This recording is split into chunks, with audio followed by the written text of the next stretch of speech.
नमस्कार शेतकरी मित्रांनो, मी आपला कृषी मित्र माधव टाले। आज दिनांक 30/7/2026 आणि उद्या दिनांक 31/7/2026 हे 2 दिवस हवामान तज्ज्ञांनी पावसाचे दिवस सांगितलेले आहेत आणि आपल्या हळद उत्पादक शेतकऱ्यांसाठी हे दिवस अतिशय महत्त्वाचे आहेत। त्याचं कारण असं आहे की बऱ्याचशा शेतकऱ्यांनी आज ड्रीप आथरलेलं नाही आणि ज्यांनी ड्रीप आथरलं पण ज्यांच्याकडे पाण्याची सोय नाही अशा शेतकऱ्यांनी आपली हुमणी अळीची ड्रिचिंग या 2 दिवसामध्ये तातडीनं करून घ्यायची आहे।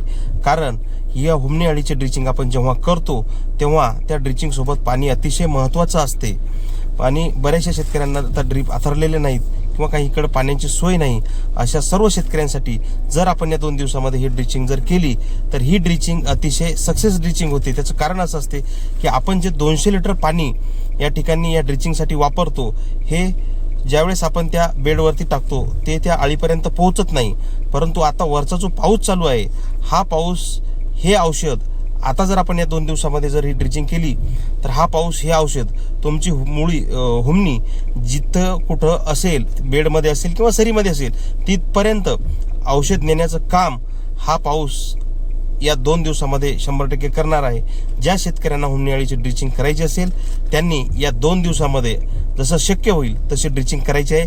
ड्रिचिंग करण्यासाठी औषध कुठलं वापरायचं तर आपण सर्वच दरवर्षी कुठलं ना कुठलं औषध वापरतो, त्यामध्ये ज्याचे रिझल्ट आपल्याला चांगले वाटत असतील त्याचं कॉम्बिनेशन असं आहे थायमॅथॉक्झम प्लस लॅम्बडा याचं कॉम्बिनेशन आपण त्या ठिकाणी 1 लिटर घ्यायचं आहे। मार्केटमध्ये जे चांगलं वाटेल ते घ्यायचं आहे। त्यासोबत आपण आपल्या तुलसी कंपनीचं नीमशक्ती 250 ml घ्यायचं आहे आणि रूट गार्ड 500 ग्राम त्या ठिकाणी घ्यायचं आणि 200 लिटरमध्ये त्या ठिकाणी ड्रिचिंग करायची। अधिक माहितीसाठी आपलं तुलसी ग्रीन टेक्नॉलॉजीचं YouTube चॅनल लाईक करा, सबस्क्राईब करा आणि शेअर करा।